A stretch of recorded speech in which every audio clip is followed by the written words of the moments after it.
My name is Darren Cole. I'm 41 years old. I grew up in a working-class family that knew how to smile for pictures, but not how to hide its favorites. I was the middle child, too quiet to be the golden one, too driven to be the rebel. I moved out at 19 with nothing but a suitcase, and for years they treated my silence like failure. I never brought my struggle home. I never asked for help. I just worked relentlessly, obsessively, while they laughed, judged, and whispered about how I'd never make it. That Christmas dinner, I should have known something was off. Everyone was already seated when I arrived. My brother in his designer coat, my sister showing off pictures of her new condo. My mother smiled, but it was that forced smile she wore when company came over. The table was dressed beautifully, gifts piled high.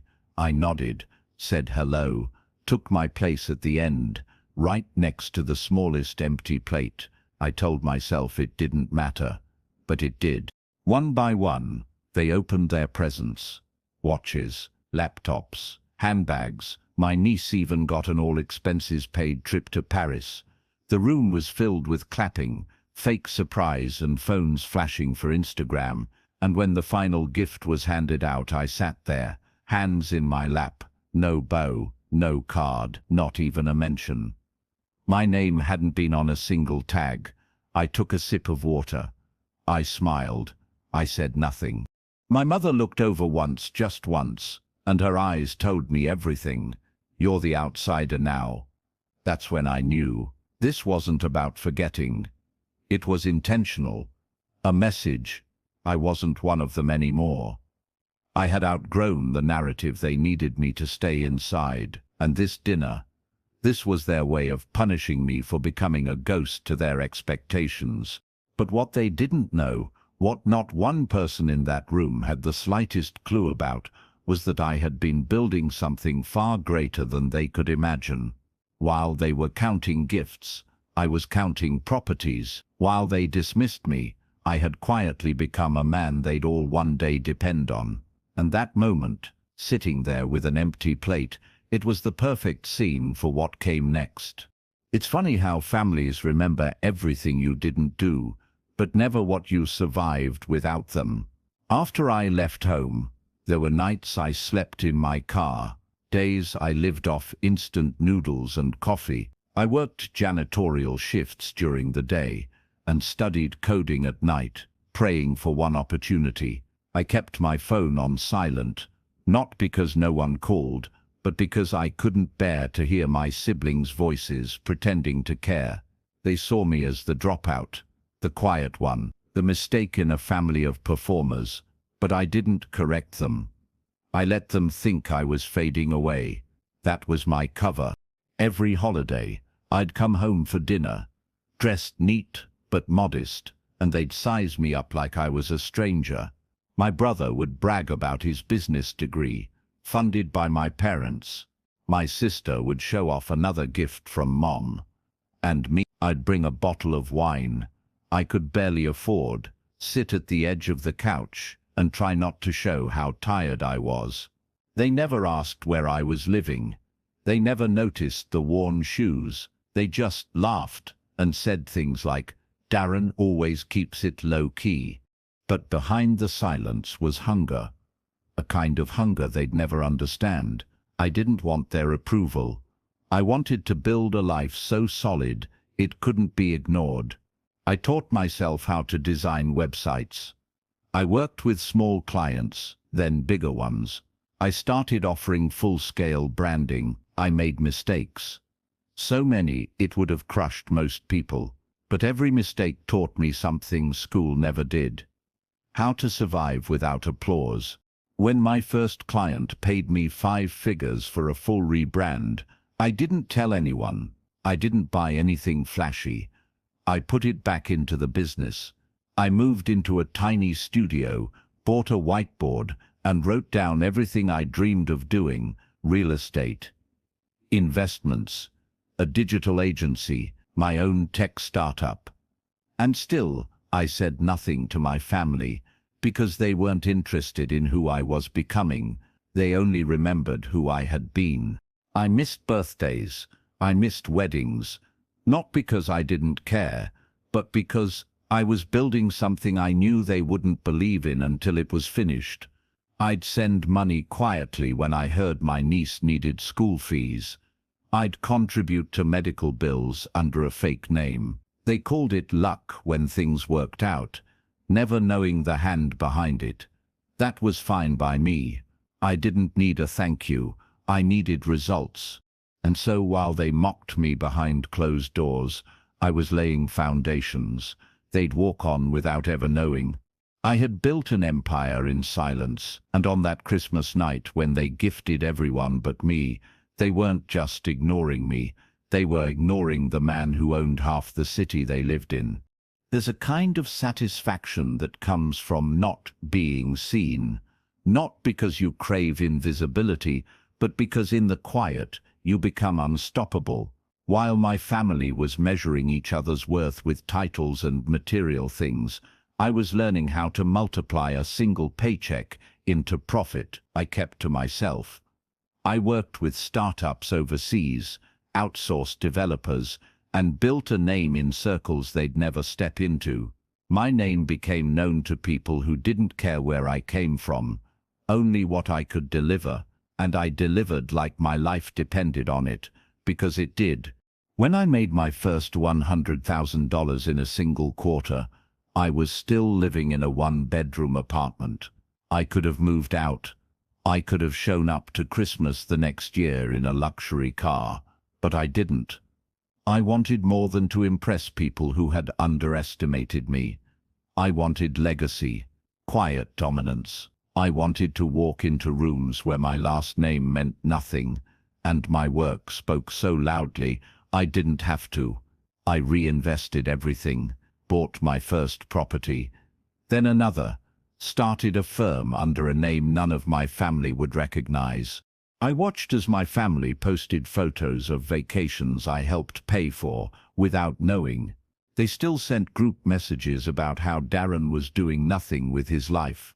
My brother even said once at a barbecue, "Darren's probably still finding himself." He said it with a smirk.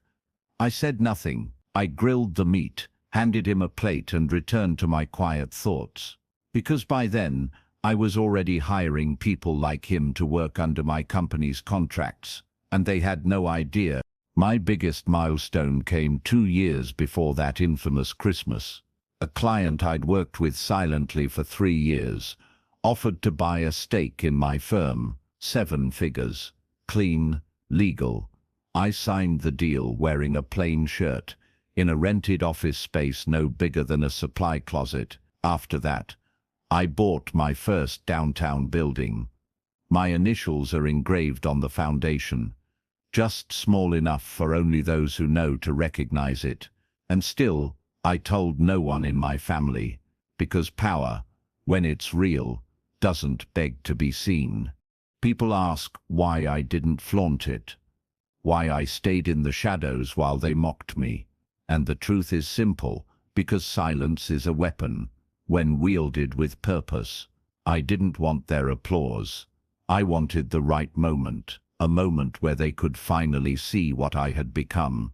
Not because I told them, but because they needed to know, and I was patient.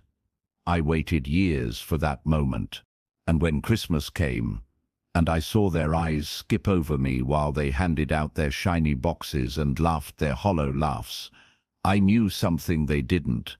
I wasn't the one being excluded. They were the ones about to be exposed, not with revenge, not with rage, but with quiet, undeniable truth. The strange thing about family is how they can look directly at you and still not see you. By the time I turned 40, I had built a digital agency with global clients, owned 5 rental properties, and was in talks to acquire a boutique software firm in Europe. But to my family, I was still just Darren. No wife, no flashy car, no wedding photos or baby showers to post on social media. In their world, that meant failure. They didn't understand that while they chased appearances, I had secured something deeper: freedom. They didn't notice I stopped asking questions at family events. I stopped offering help. I just listened, studied, memorized. My sister talked about her second mortgage like she was climbing the property ladder. I knew the developer. He was my client. My brother boasted about his role in a finance firm, never realizing they'd just submitted a web design proposal to my agency, and I'd already rejected it. I wasn't trying to hurt anyone. But I wasn't going to shrink to make them feel tall. And it wasn't just them. Their friends, people who used to call me a dropout, now unknowingly followed my advice through startup coaching groups I led under a pseudonym. Clients paid thousands for consulting sessions over Zoom, never knowing the man behind the camera was the quiet middle child their cousin used to mock.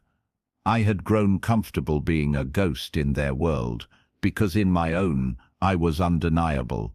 Still, I wasn't bitter, just aware of how blind love can be when it's built on expectations instead of truth. I never asked them to be proud. I just wanted to be treated like I mattered. But sometimes, families don't recognize your worth until strangers do. And by the time they do, it's not you they want back. It's the version of you they can take credit for. So, I pulled back, stopped attending birthdays, skipped calls. I made sure the distance wasn't cruel. It was quiet, gradual, and unspoken. I sent gifts on holidays, always anonymously. I paid for my niece's tuition under a private scholarship I created and named after my grandmother. She cried when she got it.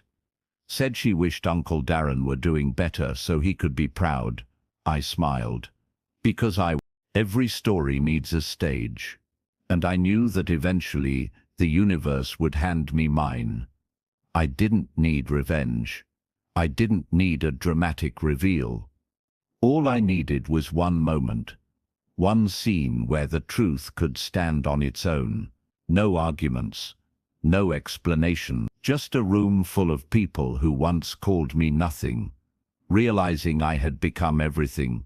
That year, just before Christmas, I made one final decision that changed everything. I purchased a commercial building right in the heart of the city. Nothing flashy on the outside. It looked like any other glass and concrete structure, but it held 6 small businesses, a law firm, and a luxury event space on the top floor. I didn't put my name on it, just my holding company's logo. Quiet, powerful, and intentional, because that's where I planned to host the next family gathering. I made the call myself. Let me handle this year's dinner. I told my mother. It's been a while. I'd like to treat everyone. She hesitated at first, surprised. I could almost hear her wondering if I'd finally come around. I gave her the name of the venue, just the initials of the building, nothing revealing, and told her everything was taken care of. Catering, decorations, even gift bags. She agreed. Everyone agreed. They were all too curious to say no. After all, the black sheep had offered to host. What could go wrong? For weeks, I prepared, not with speeches or confrontations, with proof. I had the guest list printed on custom parchment, each gift box labeled with individual names, filled with things they thought were out of my league. Luxury watches, first-class travel vouchers, donation receipts to charities they claimed to support, but never did. Every single detail was intentional, surgical, but the final touch. Every gift was signed from the owner. No name, no clue, just the truth, waiting to be unwrapped. The evening arrived like a whisper. They walked in, wearing their finest, greeted by staff who didn't know me as Darren, but as Sir. They looked around, admiring the venue, asking whose place it was. I stayed back. I watched from the second floor, behind tinted glass. I didn't need applause. I just needed perspective. And in that moment, I had it. I saw them for who they really were, people still chasing what I had quietly built. They began opening their gifts around the long white-clothed table. Laughter turned to confusion. Confusion into awe. "Who's the owner?" my brother asked, half joking, half nervous. My sister whispered, "Do you think this is Dad's old friend?" They looked to my mother. She just stared at the gold envelope in her hand, the one marked with her name and a title she hadn't heard before, beneficiary. Then I stepped out from behind the glass, calm, clean, no suit, just me. "Merry Christmas," I said. The room froze. No one spoke. But their eyes said everything. I wasn't invisible anymore. I wasn't the failure. I wasn't the joke. I was the owner. I walked slowly toward the table. Not out of hesitation, but to give them time to understand. I wasn't trying to stun them with wealth. I was trying to show them who I had become while they weren't watching. My brother was the first to stand, his jaw clenched, eyes darting between me and the room, like he was still trying to figure out if this was a prank. "You did all this?" he asked. I just nodded. Yes. That was all I said. I let the weight of silence explain the rest. My mother held the envelope in her lap like it might vanish. She looked at me with something in her eyes I hadn't seen in years. Recognition, not pride, not even guilt, just a deep, slow-burning realization that the sun she thought had disappeared had actually risen beyond anything she'd ever imagined. I could see it breaking her apart from the inside, not because she was ashamed of what they did, but because I had proven I never needed them to begin with. I took my seat at the head of the table. For the first time in my life, the room bent around me. They asked questions. I answered them calmly. I told them about my agency, the buildings, the properties, the clients in cities they'd only vacationed in. I told them how many times I'd been in the same rooms as CEOs they admired on LinkedIn. I didn't boast. I didn't gloat. I simply told them what was, the same way they had once told me what wasn't. "I never needed your validation," I said finally. "I just wanted to be seen, and since you didn't offer that, I built a world where I could see myself clearly." They listened. No interruptions, no joke, just heavy silence, laced with 1,000 memories of all the times they'd chosen to leave me out. And now, I was giving them the one thing they never gave me: a seat at my table. When dinner ended, I stood and raised my glass to the ones who believed in me, even if none of them are in this room. That line didn't come from bitterness. It came from truth. And it landed like a stone in a still lake. Ripples of discomfort passed through every face at that table because they knew. And they knew I knew they knew. I left before dessert. No dramatic exit, no slamming doors. I simply nodded, thanked the staff, and walked out into the night. The cold air didn't sting, it cleared me. For the first time in my life, I had spoken not to get their attention, but to close the chapter. The power wasn't in what I showed them. It was in how little I needed to show them. The messages started pouring in before I even reached my car. Missed calls, voice notes, a few awkward apologies disguised as jokes. My sister texted, "We had no idea, Darren. You really surprised us." My brother sent a long paragraph filled with words like respect, proud, and let's talk. And my mother, she didn't say much. Just a simple, "Can we sit down sometime soon?" But I didn't reply, not out of spite, but because the time for explanations had passed. I had spoken once. Clearly, that was enough. The days that followed were quieter than I expected. No one posted photos of the dinner. No captions about the gifts. It was as if they were trying to erase the memory of what had happened, or worse, pretend it hadn't. But they couldn't, because from that night on, every family gathering, every group chat, every whispered conversation would carry the same question: How did Darren do it without us? And that question was my justice. Not revenge, not humiliation, just truth, finally revealed. A month later, my mother called again. This time I answered. We spoke gently, carefully. She told me she was proud. I thanked her. She said she wished things had been different. I said, so did I. But I didn't offer to rewind anything. Because part of healing is knowing what to leave broken. You don't need to rebuild with people who only show up after the success. You just need to make peace with what they refuse to see. My niece called me next. She didn't want anything. She just wanted to talk, and so I listened. She told me about her dreams, how she wanted to start something on her own.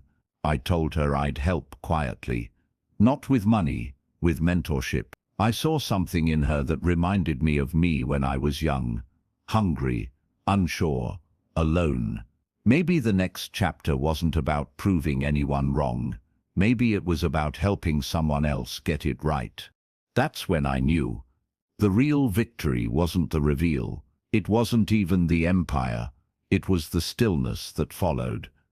The knowing, the freedom, the power to walk away without the urge to look back or lash out. They had gifted everyone that night, but me.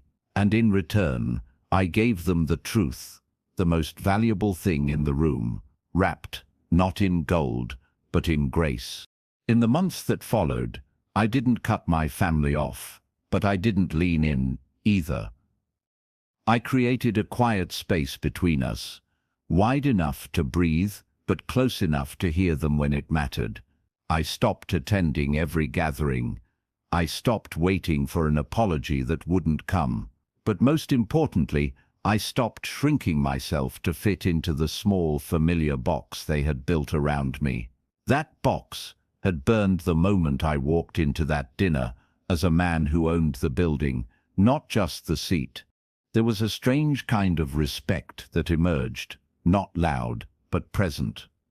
I saw it in the way my brother now paused before giving advice, in the way my sister mentioned my name when talking about successful people she knew. My mother called more often now, not to ask for anything but just to talk, and while I never reopened the old wounds, I let the new conversations bloom, slowly, because I had already made peace with one truth. Sometimes you must become a stranger to your family to finally become yourself. The city changed for me too. I'd walk past the coffee shop I used to work at and smile, not out of nostalgia but out of gratitude. That place knew me before I had a business card, before I had employees, before I had power. I still kept the whiteboard from my one-bedroom apartment in storage, the same whiteboard with scribbles and circles, drawn on with more hope than certainty. That messy board was more sacred than any trophy. It had seen every version of me and never doubted. I started mentoring young entrepreneurs anonymously. No press, no cameras, just people like I used to be, hungry, overlooked, underestimated. I taught them that silence can be sacred, that not being seen isn't the same as being unworthy, that building something real doesn't need an audience, it just needs consistency. And I taught them the one lesson my family had unintentionally carved into me: the greatest power is in not needing to prove anything at all. As for that Christmas, I never brought it up again. I never had to. It lives in their memories now, not mine. I've replaced it with something better, a tradition of my own.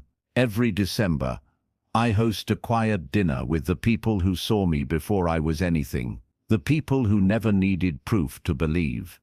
And every year, as we raise our glasses, I whisper to myself, not in pride, but in peace: they gave me nothing, and I gave them everything. This is not a story of revenge. It's a story of quiet transformation, of finding power in being underestimated, of reclaiming your place, not at their table, but at your own. Dylan, if this story moved you, Drop this in the comments. I don't need to be seen to know my worth. Let your silence speak louder than their expectations.